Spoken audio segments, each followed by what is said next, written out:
O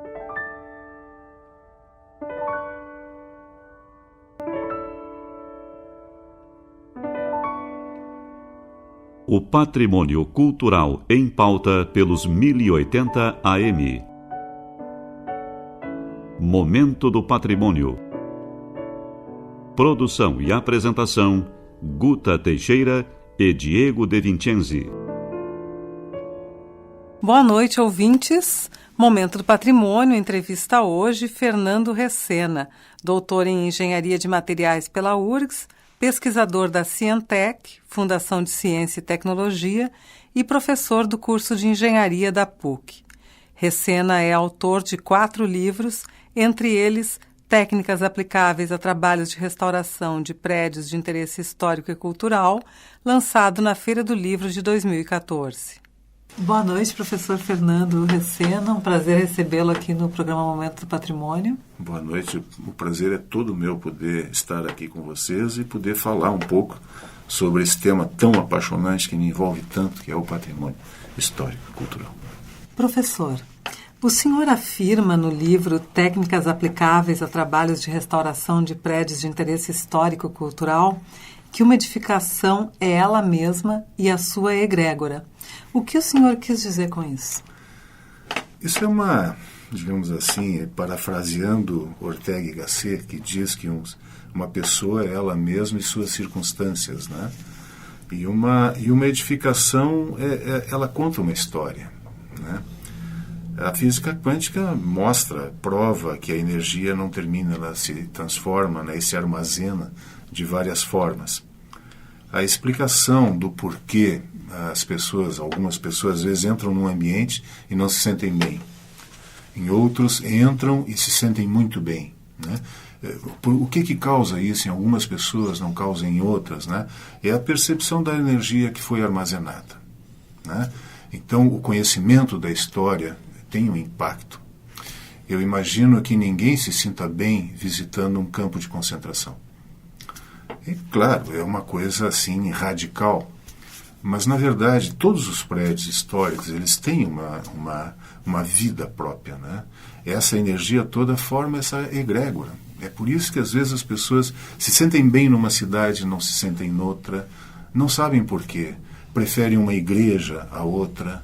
É por todo esse equilíbrio assim energético, né, que se cria em relação à pessoa, ao observador. Então é por isso que eu quis deixar claro, né, que a preservação dos prédios históricos significa a preservação do ambiente, né, dessa cidade, né, do que as pessoas sentem na cidade. Então esse é o objetivo de ter usado essa metáfora, digamos assim, né, sobre essa questão. A partir das suas considerações, a gente pode concluir que os prédios contam histórias? Contam histórias, né? As pessoas percebem a história a partir dos prédios, né? Então é fundamental a preservação, né? Então é a maneira da pessoa sentir a história presente, né? E na verdade, a história é a mestra da vida. Isso não sei quem foi que disse, mas eu me acostumei a ouvir. E realmente o conhecimento da história é que nos prepara para o futuro. E simplesmente acabar com os prédios históricos significa nos deixar órfãos para o futuro, né? Em termos de cultura, em termos de política, em termos de religião, enfim, todos os aspectos da vida social, né? Como é que surgiu esse seu interesse pela restauração? O senhor é um engenheiro incomum, assim, o senhor fala em física quântica, o senhor fala no observador, né?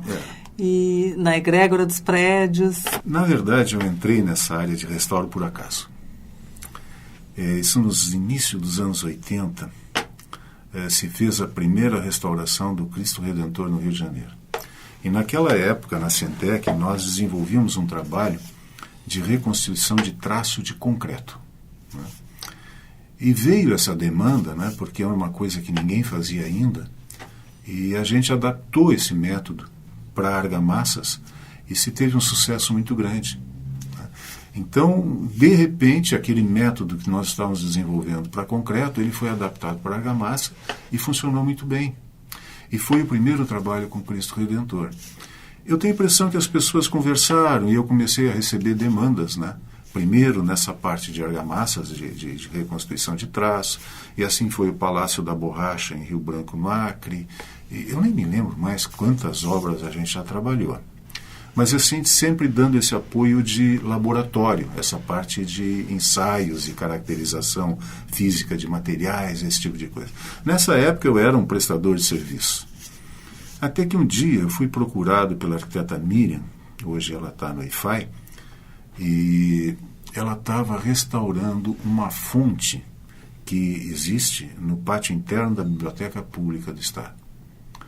Então, como ela estava muito deteriorada, e ela tinha um grupo de senhoras que formavam um chamado Grupo Salvarte, eles se envolviam com restauração de livros, etc., mas naquele momento específico elas precisavam muito de um aporte técnico, de como fazer aquilo. E ela me procurou. E eu passei a integrar esse grupo por um tempo. Semanalmente, às quartas-feiras, a gente se reunia à tarde e a partir dali a gente foi trabalhando, desenvolvendo e se restaurou aquela fonte que para muitos ela já estaria perdida naquela época. E a gente conseguiu restaurar. Nesse momento eu comecei a entrar mais em contato com essa parte conceitual. Então a Miriam foi muito importante porque ela me orientou nisso, né? E eu tive orientação de vários profissionais. Eu posso citar, sem dúvida nenhuma, a arquiteta Marta Guese, que na época era responsável pela arquitetura do Palácio Piratini, e se fez a restauração das fachadas, né? Foi um primeiro grande trabalho. O arquiteto Custódio, né? Que se dava o trabalho, quando eu fazia uma coisa errada, de me telefonar e dizer: Recena, presta atenção. Aí me dava uma aula por telefone. E eu sempre aprendendo e sempre estudando, né? E, enfim, a Flávia Boni Lynch, um monte de pessoas, né? Até esqueço alguns e não posso me lembrar de todos, aqueles que mais conviveram comigo, né? Então esse tem esse viés. Eu sou sobrinho de um arquiteto, né? Artista plástico, com quem eu me dava muito bem. O meu primeiro emprego foi num escritório de arquitetura.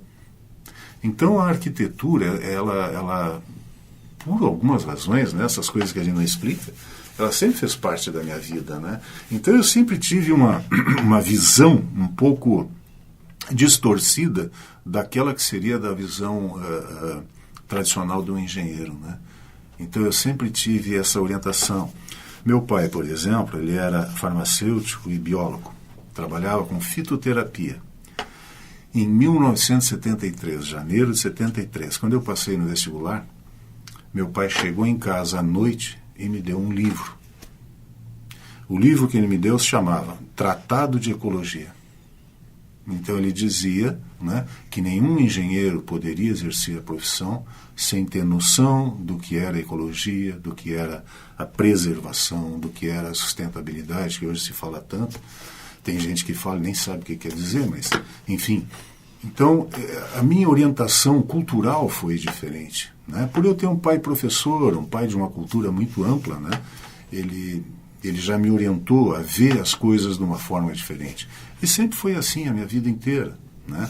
Eu sempre trabalhei no Instituto de Pesquisa, sempre cuidando de detalhes, de pequenos aspectos, de pequenas coisas, né? Então isso forma a pessoa e predispõe a pessoa a se importar com coisas que a maioria das pessoas normalmente não se importa, né?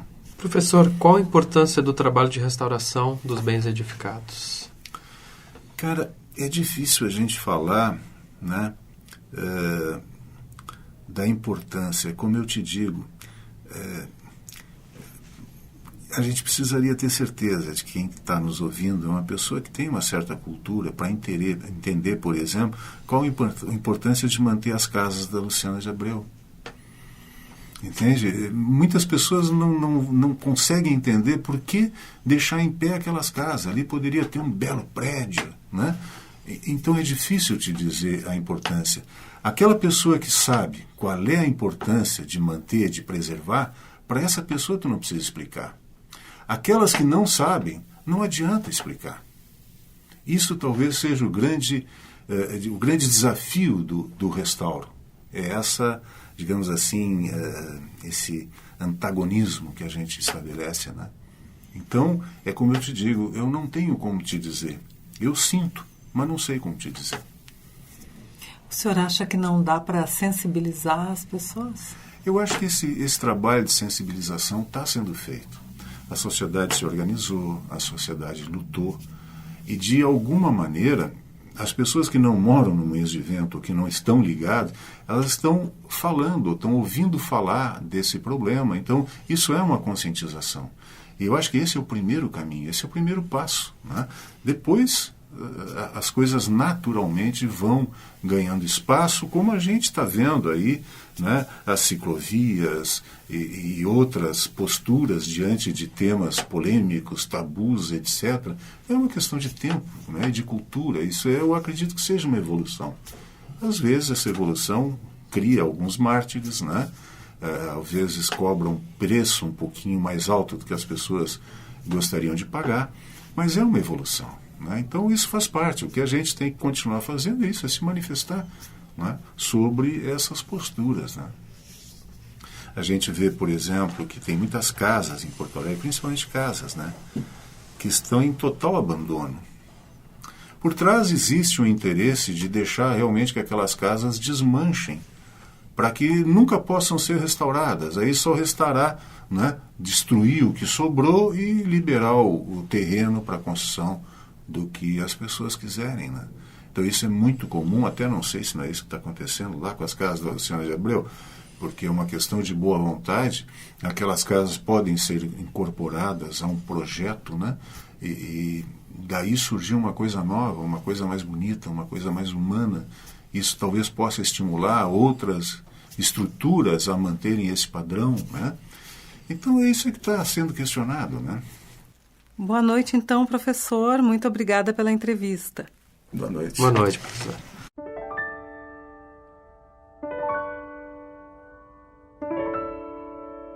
Momento do Patrimônio conversou hoje com Fernando Recena, doutor em Engenharia de Materiais pela URGS, pesquisador da Cientec, Fundação de Ciência e Tecnologia, e professor do curso de Engenharia da PUC. Recena é autor de 4 livros, entre eles Técnicas aplicáveis a trabalhos de restauração de prédios de interesse histórico e cultural, lançado na Feira do Livro de 2014.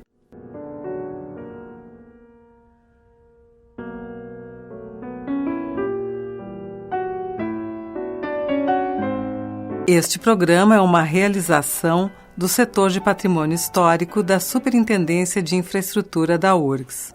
O SPH coordena o projeto Resgate do Patrimônio Histórico e Cultural da URGS, que capta recursos para a restauração dos prédios históricos da universidade e a sua adaptação à acessibilidade universal.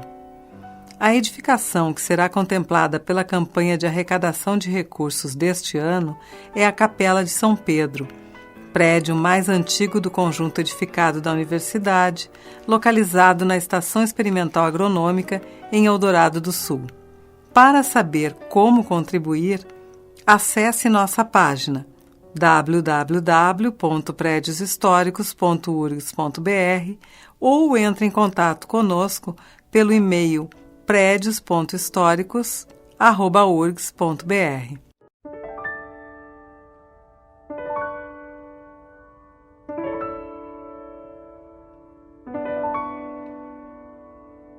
Momento do Patrimônio tem produção e apresentação de Guta Teixeira e Diego De Vincenzi. Gravações e edição Kleber Trindade. Mesa de áudio Jefferson Gomes. Voltamos na próxima terça-feira, às 20h30. Boa noite a todos e até lá.